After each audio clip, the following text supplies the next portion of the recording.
Hello, welcome to my sewing room, my own little slice of heaven. Today I have something really exciting that I want to work on. I want to make like an oversized, maybe bishop sleeve, but cropped hoodie. What I'm going to be using as a starting point is the Hey June Lane Raglan pattern, which I have already cut out. So as you can see, I've already marked off my seam allowances. I've also kind of partitioned out what I think is necessary and what I think is not necessary for this look that I'm going for. So the pieces that I will be using are the hood. It's pretty big. It's only like a two-piece hood though, so that makes sense. The front bodice piece, the sleeve, and the back bodice piece. The pattern itself is a little bit more slim fitting than I think I want, so we're gonna have to get to hacking. So let's do that. I've taped my sleeve pattern piece to my front bodice pattern piece at the seam line. As you can see, I folded back my seam allowance so that it's actually the seams touching, which is why it's important to have the seam allowance indicated on your pattern. We're now going to create a perpendicular line to the grain line so that we can draw a parallel line to the grain line through the entire bodice piece and up through the sleeve. Because these pieces are connected, we want to make sure that any volume that we add to the bodice, we're also adding to the sleeve so that A, it looks balanced, and B, the seam lines still match. I'm thinking that I'm going to add about 1 inch of ease on these two pattern pieces on this line, which will equate to 4 inches for the entire garment. So if you're anything like me, you might be wondering why I came up with the number of 4 inches. There is no right answer to this, to be honest. There's no like right or wrong amount of ease that you should add to something if you're just trying to achieve a certain look. So that's just my starting point. That's what I'm going to add, and we're just going to see how it goes. Now that we know where we want to add the ease, we just have to actually add it to the pattern piece. So I'm tracing off my pattern piece using a fresh new piece of pattern paper. I'm tracing the outside line and the seam line. Again, I want to know where my seam allowances are in case I need them in the future. You can use a ruler to help you true up any straight lines.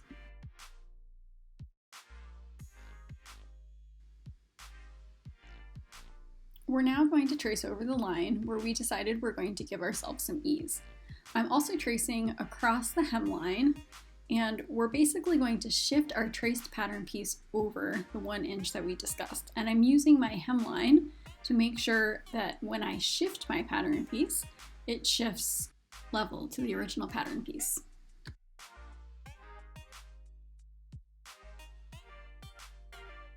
As is always important, I'm labeling the amount of ease that I've added onto my pattern piece so that I know for future reference.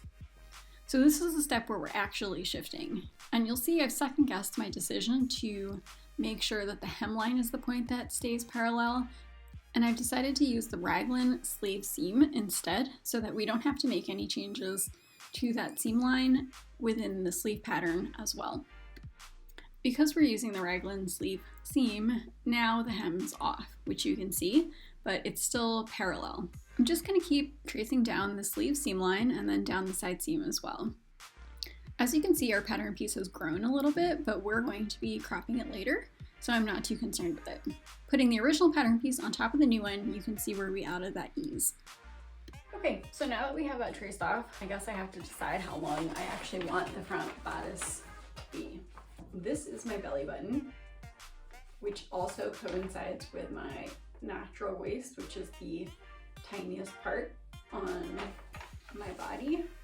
And so that's probably about where I want it to be. And again, I'm holding it pretty close up into my neck.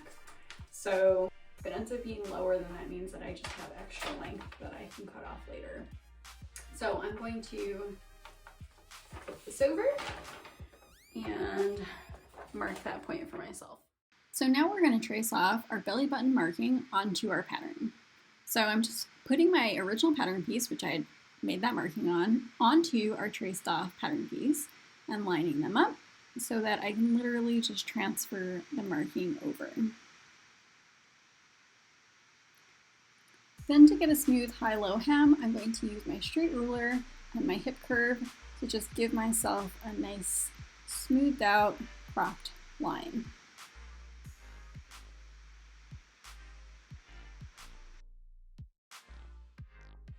Okay, so in typical real life fashion, I made a mistake, which happens all the time, and that's why pencils have erasers and we have tape.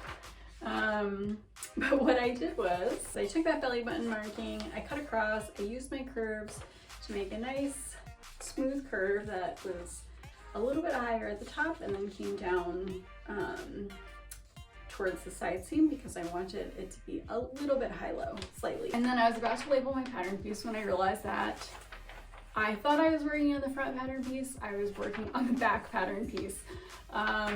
So this little part where it comes up, I need to bring that back down. So I'm just gonna fill this in with paper, like literally just tape some extra paper onto it and then draw a straight line coming out from the side seam to the center back, properly label my pattern piece, and then I'm gonna do the whole thing all over again on the front pattern piece, this time hopefully correctly.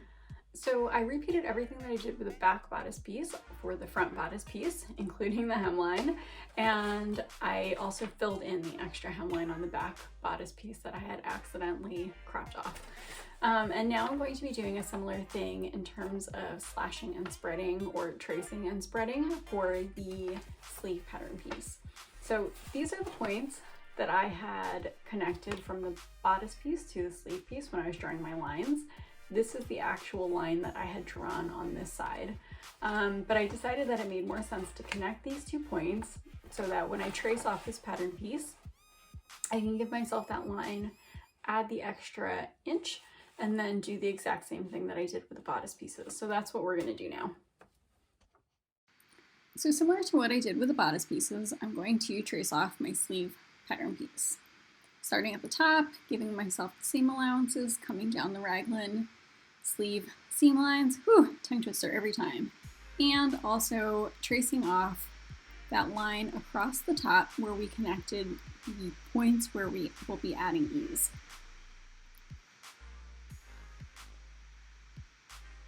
I'm now giving myself a perpendicular line to that, which is basically the grain line of the sleeve. And I'm going to shift up just like I did with the bodice pieces. Of course, this made my sleeve a little bit longer, but it's very important to do this because we want to make sure that we're adding the same amount to the raglan sleeve seam line on the sleeve pattern as we did on the bodice pattern pieces. Otherwise, they obviously won't fit together. As you can see, I'm continuing to trace along the side seams of the sleeve and connecting it with my straight ruler and then giving myself the seam allowance again. All this probably looks pretty familiar since we just did it with the bodice pieces. Now I'm just double checking that it does in fact match the seam allowance, or rather the seam line on my bodice pieces. Sometimes when you're tracing off pattern pieces, you'll be off by like a 1/16 or an 1/8 of an inch. And so, you know, obviously you want everything to be as accurate as possible. On the top, I'm using my hip curve to just fill in that curve line for the top pattern piece. And now we're going to cut the whole thing out. As we cut this out, I'm going to use it as an opportunity to also make sure that the side seams of the sleeve pattern pieces match. So I'm basically folding it in half, making sure that the side seams are exactly the same, and then cutting it out in that way.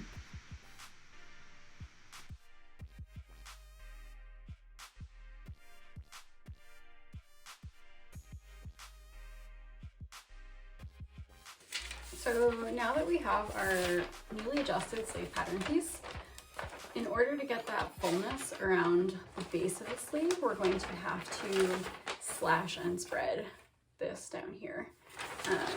So that's what we're gonna do. So I'm starting by putting my pattern piece on top of a fresh piece of pattern paper because we're going to slash and spread quite literally this pattern piece. Then I'm drawing a line down the center and subsequent lines on either side in equidistant. On my particular pattern piece, I'm drawing them 1 inch apart. So now that I have all my lines, as you can see, I cut up the center one and then I cut through to the side of the sleeve pattern piece, but not actually through it. I cut to the edge. And I'm taping it down to my extra pattern paper, and I'm giving myself a line down the center. Basically, that line that we cut up, I'm drawing it onto my new pattern paper. I also measured out 1 inch to either side of that line, and I taped down either half of the pattern to it. Now I'm just going to cut up all the other lines, and we're basically going to try to open up this pattern piece in the most equal, balanced way we can. So I'm just kind of spreading it. You could measure each individual distance, but I'm just going to eyeball it for the purposes of this project. Once I'm happy, I'm taping it down to make sure that nothing goes anywhere. And then we're going to drop the sleeve more. You'll see later in this video series that I actually dropped it quite a bit more than I needed to. But it is important to add length to a pattern piece if you want it to poof out, because it has to go out to the side, curve around, and then come back up into the center. So that's what I was trying to accomplish. I ended up adding 4 inches, so basically 2 inches out and then 2 inches up, and then I wanted a bishop sleeved look. So I added another 2 inches to the back side so that it would have more fullness in the back than in the front. And you can see that I'm once again using my trusty hip curve to just smooth out that line.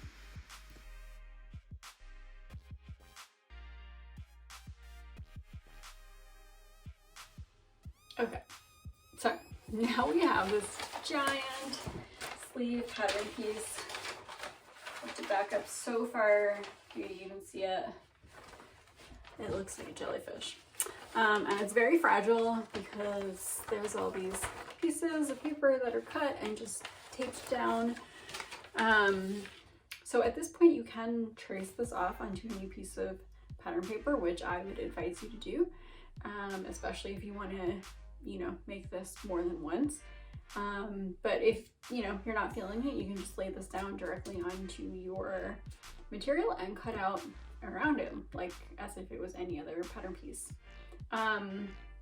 That was a lot already for this episode, I feel like, but we're in a good place now. We have our front and back bodice pieces, we have our sleeve piece, we have our hood that we didn't make any adjustments to, and I think on the next episode we can cut this all out and maybe even sew it in the same episode, or I don't know. I feel like it's a chase down by spring now because the warm weather's coming, and obviously I want to be able to wear this. So I will see you next time. Like, subscribe, join me next time. And since I realized I never introduced myself, I'm Kayten. Thank you so much for coming and joining me in my happy sewing haven.